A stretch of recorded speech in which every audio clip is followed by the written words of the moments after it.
הזוכה הגדול? נראה לי שעוד היה לא פריירת. ומי לדעת איך יהיה הזוכה הגדול? אני מאוד מאוד מאוד מייחלת או להודיה. היה הזוכה הגדול. עוד היה. יש לי הרגשה. מי מבחינתך הזוכה? אני שמתי את הודיה הזוכה. לדעתך יהיה הזוכה הגדול? אני מאמין בהודיה.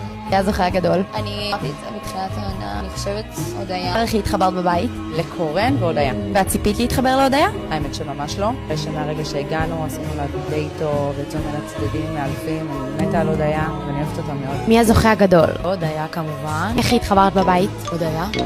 הודיה מהממת. היא מבפנים באמת פרח, רגישה וטובה. באמת יוצא ממנה אמת, אמיתית. לפעמים הדמות שלה כאילו מאוד משוחה, אבל כשאתה יושב איתה, אתה אומר, זה לא אמיתי. הגיע לזכות.